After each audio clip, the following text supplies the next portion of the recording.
So this will be the first Teisho in Sannes, and first Sesshin in Sannes. I happen to, since we live here in this small building next to this house, or close, and it's still full of things, stuff, especially my stuff, or almost only my stuff, because I'm a hamster. I collect things and it's hard to get rid of, but I'm practicing. Anyway, I was just trying to make a little bit more room there to feel more cozy.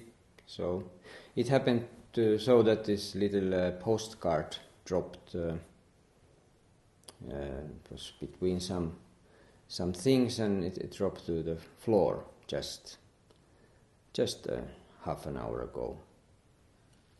And it's not really postcard, but it looks like a little bit like a postcard, and actually it is postcard, but no one has sent it, so it's not used.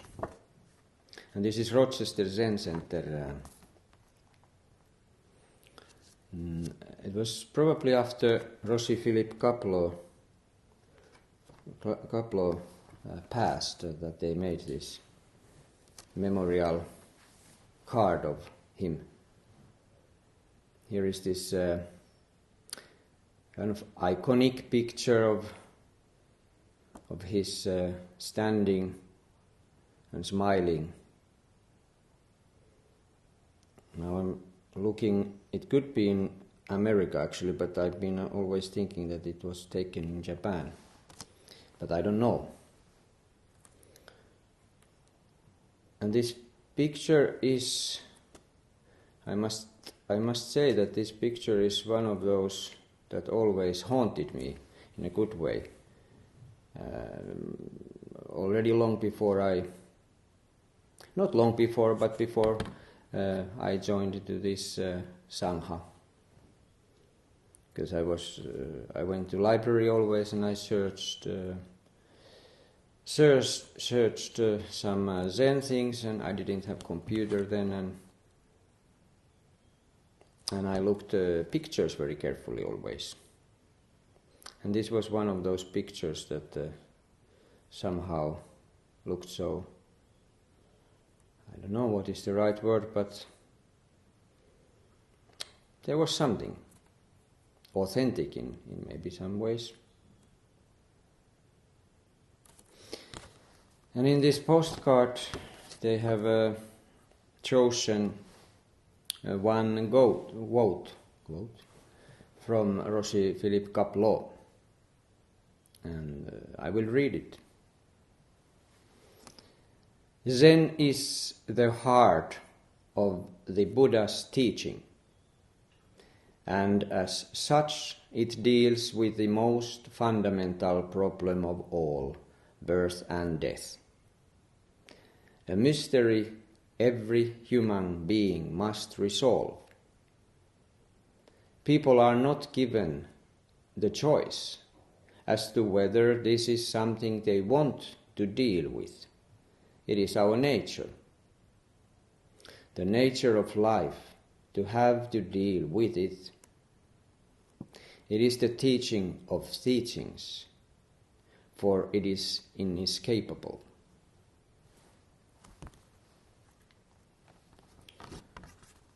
To the point. If nothing else, I think that is fundamentally the reason why we started to practice and why we are practicing.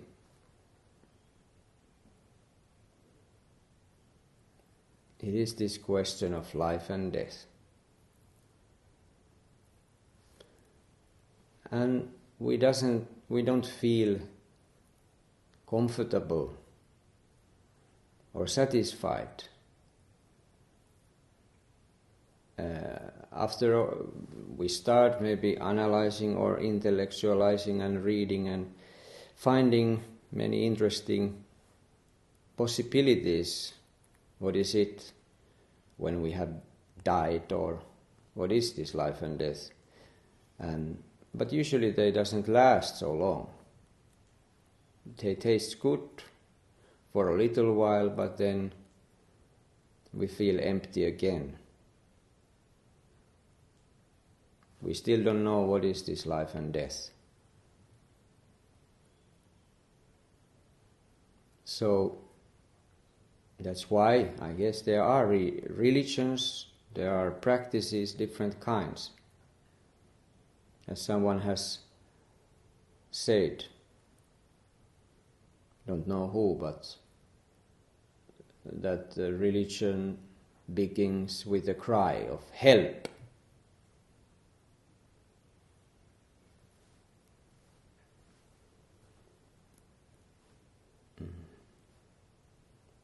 It's a help that's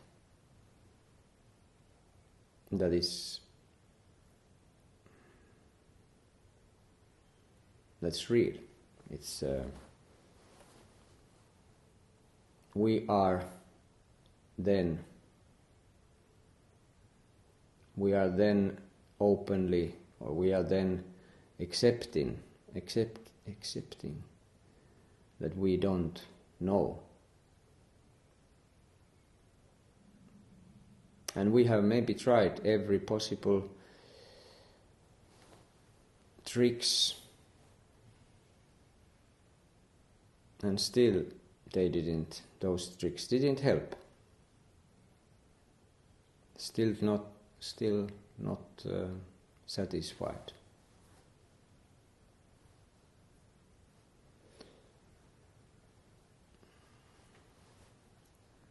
Yeah. Of course, I remember one of the Roshi Kaplo's favorite koan was this koan where this body was laid in a coffin, and this teacher and his attendant went to do some maybe ceremonies to the neighborhood where this body was placed, and this monk asked, while knocking the coffin, that dead or alive, and teacher didn't answer. He simply said, "I won't say."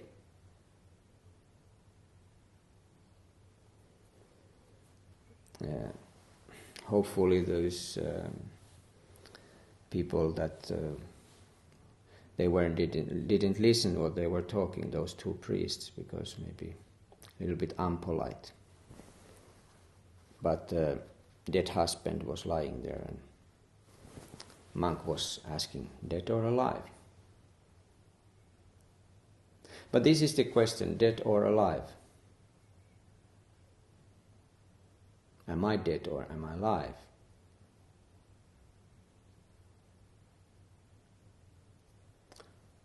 And this is the question of birth and death, and the answer for this question, whether I am alive or dead, is here.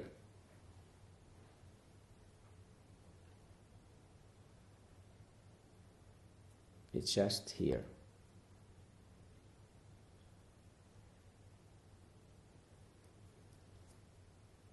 Uh, 2 years ago, when we had our first session in Finland, and I told a little quotes or something from it was a documentary from one free diver,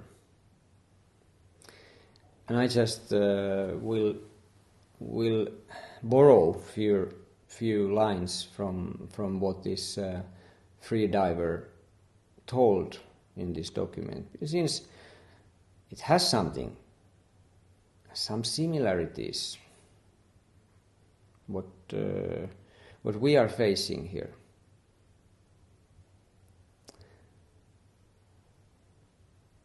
Some people choose to do some extreme things. Maybe that gives them some punch or gives some feeling of being alive.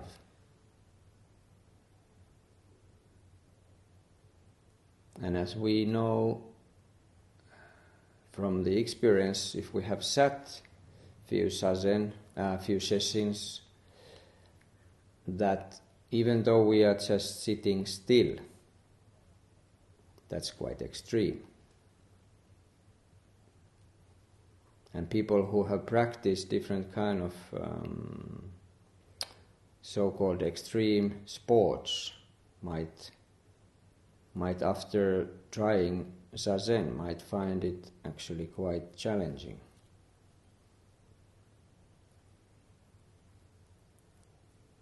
So this freediver, William Neri, was telling something like he was there are two breaths for those who dive. First is the last breath, just before you start diving. And the second is the first breath, after you have returned back from the death.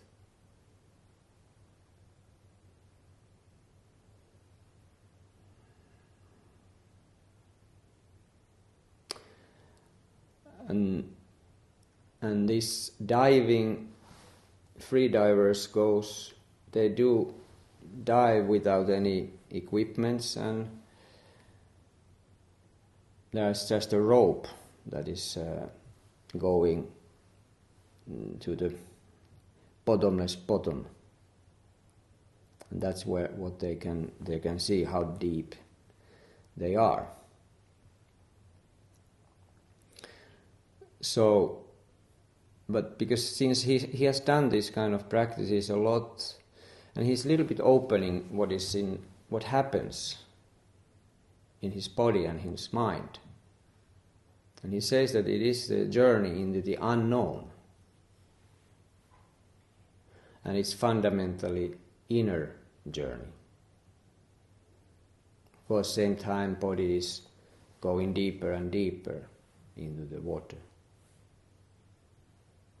But this inner journey.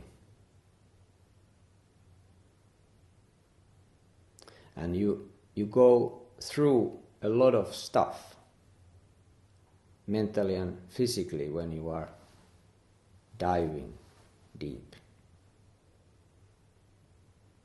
So it's quite interesting that those perhaps similar things happens in some sense.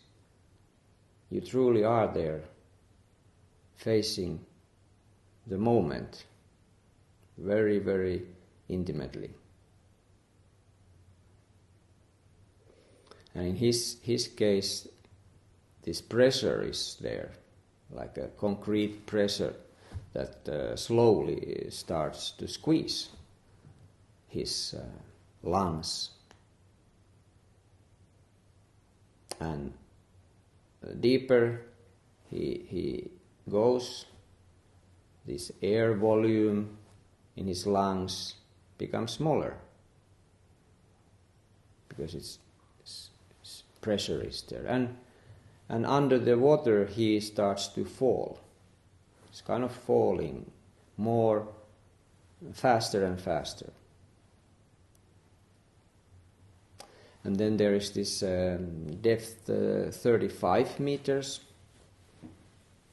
And there, after 35 meters he doesn't have to swim anymore. So perhaps until that depth he has to work a little bit. But now, when he reaches 35 meters, you don't have to swim. It's a free fall phase at that point.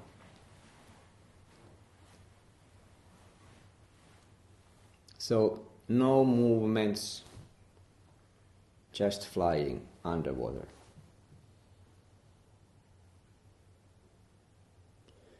And in his mind, in his opinion, this is the best part, this free fall. You have to do nothing.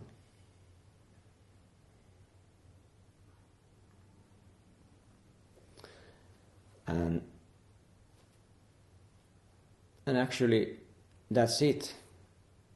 That's the how he is getting there. He doesn't do anything. He's just falling.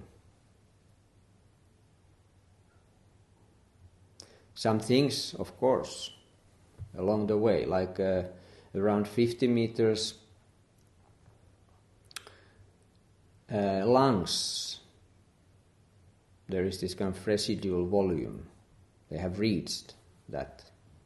So they cannot simply be compressed more.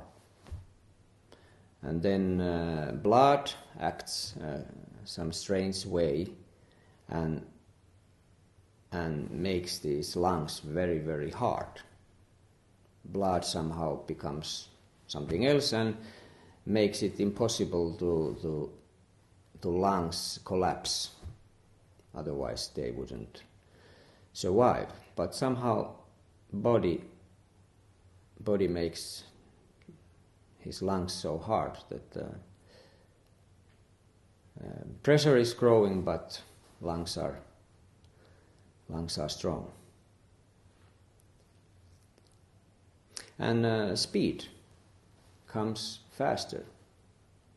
So you're falling even faster, 60 meters, 70 meters, because less air pulling you up. And then he says that when he is about 80 meters depth, it feels a bit uncomfortable, surprisingly. So, because pressure is so strong, so it feels like a suffocating. And he's really tight, his body is so tight. Rib cage and organs and everything is so...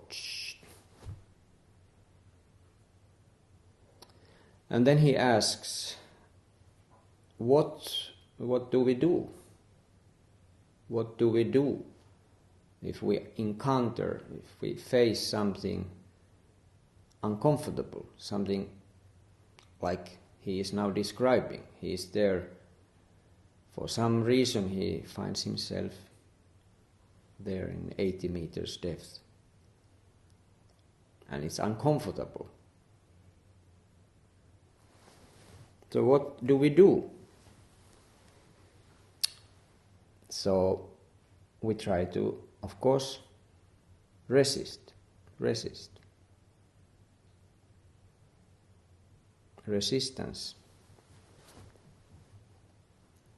Maybe we fight back.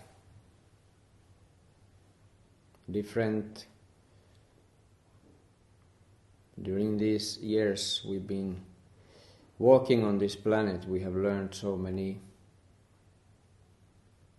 ways to fight back.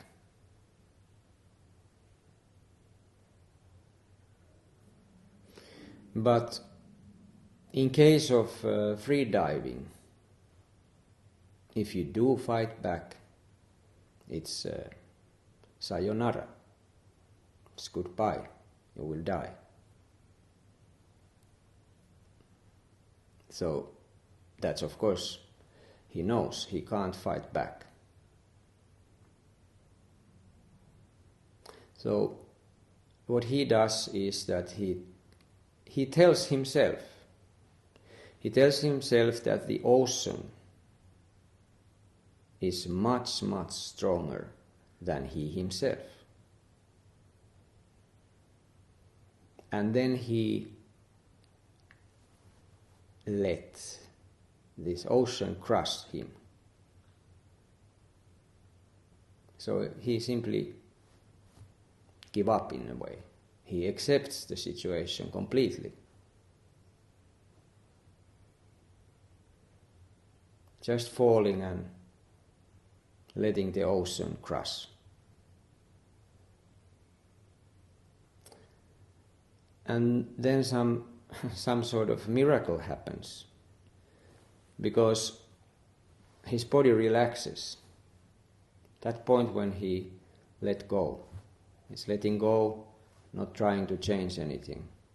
Just letting this, whatever it is, to crush him. He suddenly relaxes.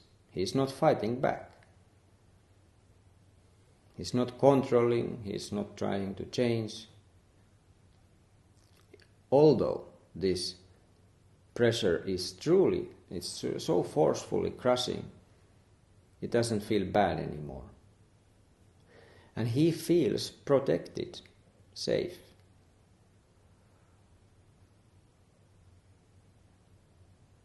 I wouldn't feel protected under that, below that deep water. But that's why I'm here, sitting on the table.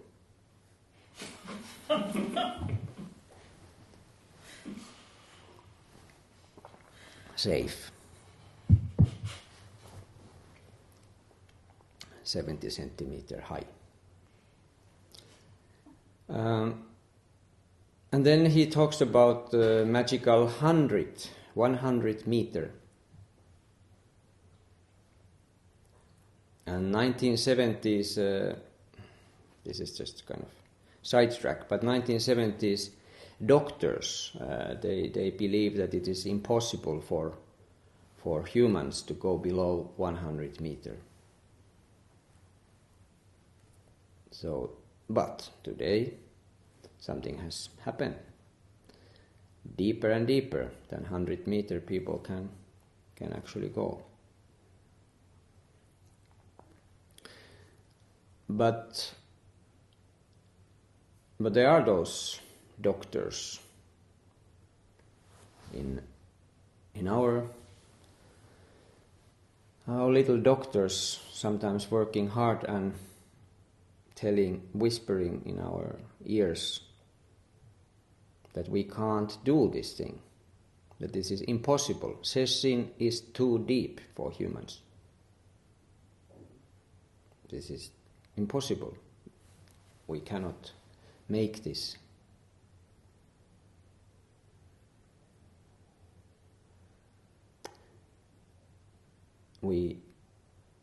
Often they tell those voices that we are not good for something, like incapable.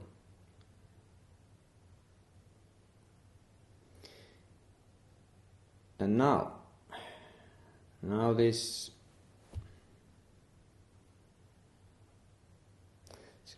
it's funny, I'm staring this Roshi Philip Kaplo and talking about this man who is now in 123 meter down. And somehow those are mixing together. So Gilliam says, now he is there, 123 meter. And he says in the documentary that surface is far, far away. It's far, far away. You are alone. And there's hardly any light. And it's cold, freezing cold. And pressure is crushing you completely. It is 30 times stronger than on the surface.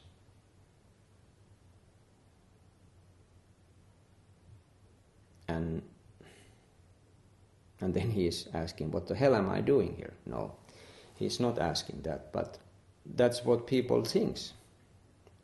Why is he doing those kind of things? Why people comes to Sesshin?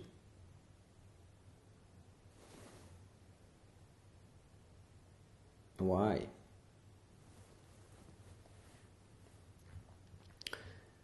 But when he is there on the so-called bottom, it's not of course the real bottom, because the bottom is even deeper than 123 meters, but that's what it is now, and he cannot go deeper. So he feels good, and all tension go, and he lets himself just actually enjoy. But then he has to come back, and he says that it's not easy. It's not that easy. When he was falling down, it was just falling down by itself almost. But now he actually has to work twice as hard to get his body going up. It's heavy.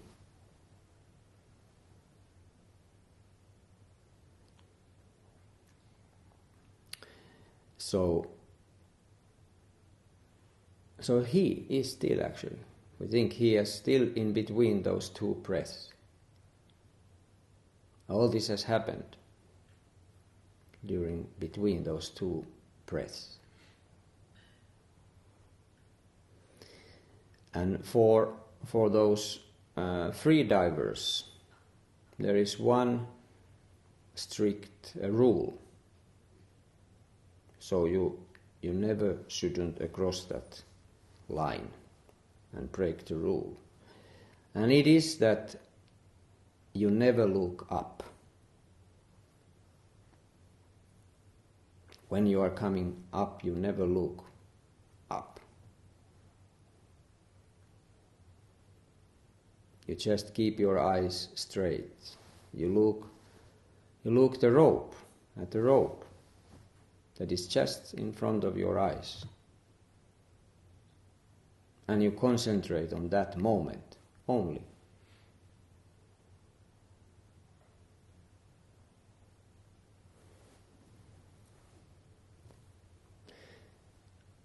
And the reason is, you probably know already, but if he is starting to look up, he of course realizes how far is the surface.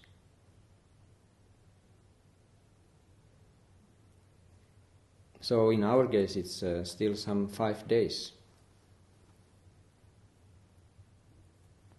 So we don't look up. We look just this moment.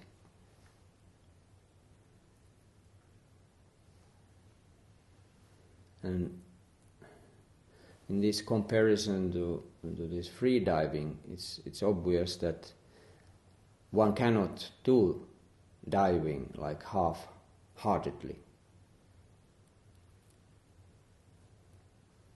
kind of half-jokingly or half-seriously, or there are no second takes.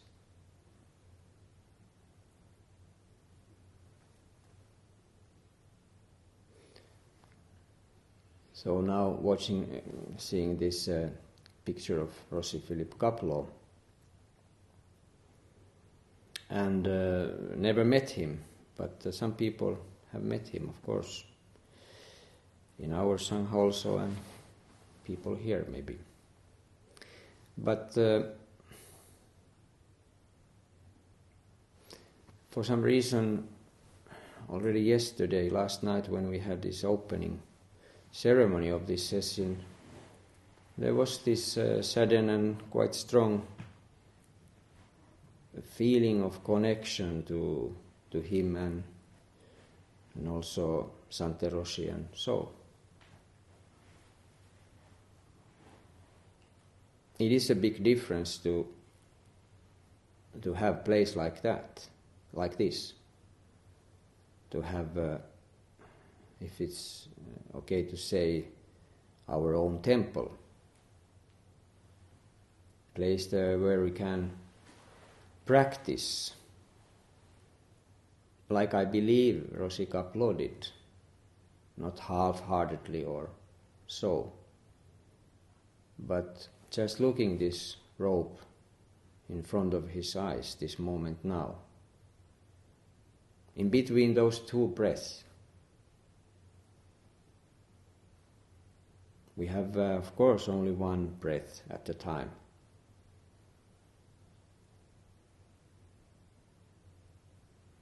That's all we have.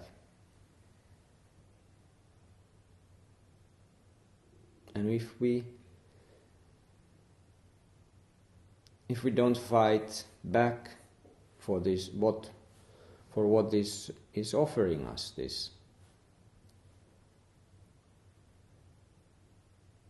we might be able to relax. And then we are perhaps able to do our practice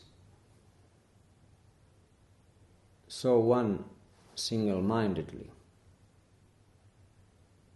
that the question of whether we are alive or dead or what is this life and death seems actually so irrelevant.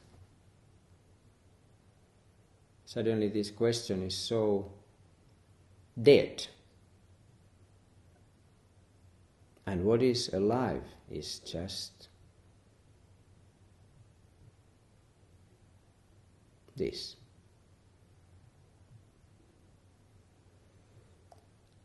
So, thank you for listening.